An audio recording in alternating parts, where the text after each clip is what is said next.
welcome back to DreamSpeak English, the place where you can relax, listen, and improve your English skills naturally. I am Sarah. And I am Jack. Hello to all of our amazing listeners from all around the world. We are so happy to be here with you today. Sarah, how are you doing on this fine day? I am doing fantastic, Jack. Thank you for asking. I am feeling very cozy today because I have my favorite warm sweater on and I have a hot cup of coffee right here. How are you?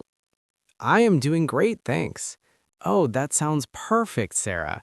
Cozy is actually a great word to start with because today we have a very special topic. Yes, we do. Today we are going to talk about winter. Just saying the word makes me feel a little bit cold, but also excited. Exactly.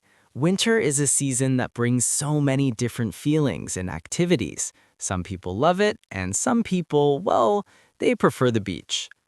That is very true. But no matter if you love it or hate it, winter is a great topic for English conversation. We use so many specific words when we talk about this season. Yes, we do. Words about the weather, words about clothes, words about feelings. So today, we are going to explore all of that vocabulary in a natural, easy way. I am ready. But Jack, before we jump into the snow, I think we have a little request for our friends listening. You are right, Sarah. If you are enjoying our podcast and you want to help us grow, please take a moment to subscribe to DreamSpeak English. It really helps us a lot. And please give this episode a like. A thumbs up tells us that you are enjoying the content and it helps other English learners find us too. And don't forget to share this episode with your friends or family members who are also learning English. Learning together is always more fun. Thank you so much, everyone. We appreciate you being here. Okay, Jack, let's start with the basics. When you think of the word winter, what is the very first thing that comes to your mind? The first thing, that is easy. Cold. Very, very cold weather. Yes, that is the defining feature of winter, isn't it? The temperature drops and we all start shivering. Exactly. And in English, we have many ways to say it is cold. We can say it is chilly if it is just a little bit cold. Chilly is a nice word. It's like when you need a light jacket, but you're not suffering. It's refreshing. Right, but then if it is really cold, we can say it is freezing. Freezing means it feels like you are turning into ice. Yes, freezing is serious cold. That's when you can see your breath in the air. And we also say it is frosty. Frosty is when you see that thin layer of white ice on the grass or on your car windows in the morning. It looks like crystals. Oh, I love a frosty morning. It looks so beautiful, like everything is covered in sugar or diamonds. That is a great description, Sarah. And of course, we have to talk about snow. Snow is the magic of winter. It really is. When soft, white snowflakes fall from the sky, everything becomes quiet and peaceful. Do you like snow, Jack? I do like snow, Sarah. I like watching it fall from inside my warm house, but I don't always like driving in it. That is fair. Driving in snow can be dangerous. The roads can get icy. Icy means covered in ice and very slippery. Slippery is an important word. It means you can fall or slide easily. Be careful on the icy sidewalk. Yes, please be careful. But snow is also fun. Children love snow. They can build a snowman. A snowman, that is a classic winter activity. You roll big balls of snow and stack them on top of each other. Then you give him a carrot nose and sticks for arms, and maybe a scarf to keep him warm. Do you remember building snowmen when you were a child, Jack? Oh, absolutely.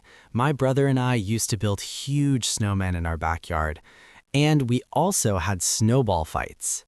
Snowball fights. That is when you make a ball of snow and throw it at your friends.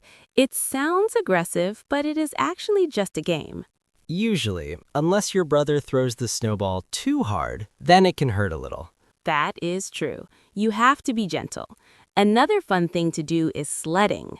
Sledding is when you sit on a plastic board or a wooden sled and you slide down a snowy hill. It is so fast and exciting. I love sledding. Even as an adult, it makes me feel like a kid again. It is pure joy. Me too.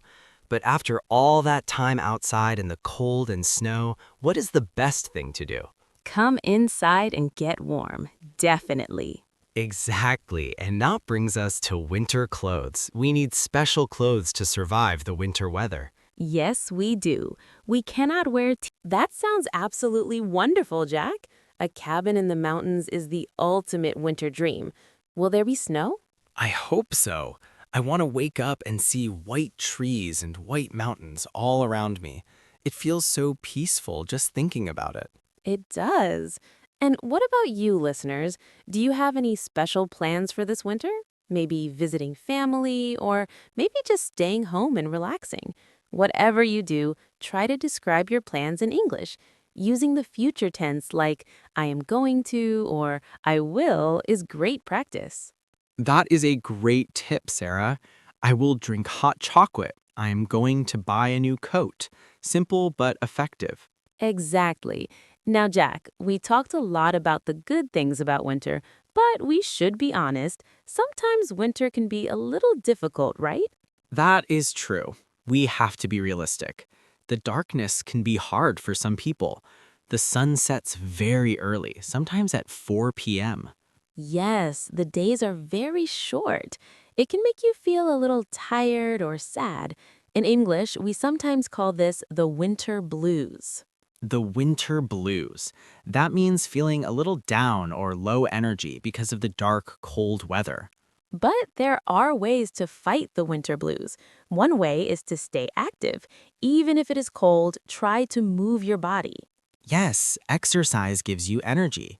You can dance in your living room or go to a gym, or just bundle up and go for a quick walk. Bundle up. That is a fun phrasal verb. It means to put on many warm clothes before you go outside. Make sure you bundle up. It's freezing. I love that phrase. It makes me think of being a cozy burrito of clothes. Another way to fight the winter blues is to eat good food. Oh, yes. Winter food is comfort food. Soups, stews, warm bread, food that makes your tummy feel happy. Do you have a favorite winter meal, Sarah? That is a hard question. I think I love a big bowl of vegetable soup with crusty bread. It warms you up from the inside out. What about you? I love spicy food in winter. A hot curry or a spicy chili. It makes me feel warm instantly. That is a smart idea. Spice creates heat. So, food, exercise, and light. Try to get as much sunlight as possible during the day. Open your curtains, sit by a window. Every little bit of sun helps your mood. So, we have covered vocabulary, feelings, activities, and even how to stay happy in winter. I think our listeners are ready to be winter experts. I think so too. They have a full toolkit of words now. But Sarah, before we finish, I have a little challenge for everyone. Ooh, I love challenges. What is it? I challenge our listeners to learn one winter idiom. Idioms are fun phrases that don't mean exactly what the words say. That is a great idea. Do you have an example? Yes. How about to break the ice? To break the ice. That is a very common one. It doesn't mean breaking real ice, right? No, it means to say or do something to make people feel relaxed and comfortable in a new situation, like at a party where people don't know each other. Exactly. You can tell a joke to break the ice or ask a question to break the ice. It's a very useful phrase for social situations. Challenges make learning fun. And speaking of fun, Jack, do you know any winter jokes? Oh boy, my jokes are usually terrible, Sarah. I know, but we love them anyway. Give us one winter joke. Okay, let me think. What do you call a snowman with a six-pack? A snowman with a six-pack? Like muscles? I don't know. What? An abdominal snowman.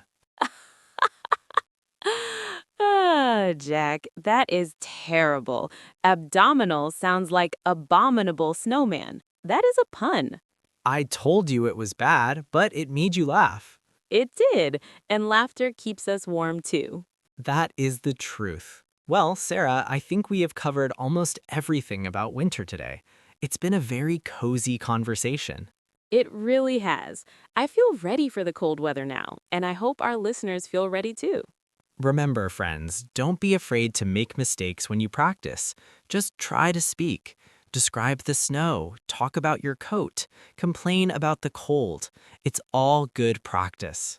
Yes, every word you speak is a step forward. You are doing a great job. And if you enjoyed this winter episode, please let us know in the comments. Tell us what your favorite season is. Are you team winter or team summer? I'm definitely Team Winter today, but ask me again in July. Fair enough. And listeners, if you have any questions about winter vocabulary, put them in the comments too. We love reading your messages. We really do. Connecting with you is the best part of DreamSpeak English. And before we go, a quick reminder to subscribe if you haven't already. Join our family of learners. And hit that notification bell so you never miss a new episode. We have many more exciting topics coming up. We do. Next time, maybe we will talk about spring.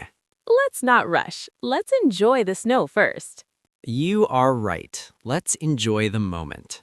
Well, Jack, I think my coffee is finished, and I'm ready to go look out the window at the snow. Me too. I might even go for a walk and enjoy the fresh air. Bundle up, Jack. Don't forget your scarf. I won't. I'll be warm and cozy. Thank you so much for listening, everyone. We appreciate you spending your time with us. Yes, thank you. Keep practicing, keep smiling, and stay warm out there. See you in the next episode of DreamSpeak English. Bye for now. Goodbye, everyone. Happy winter.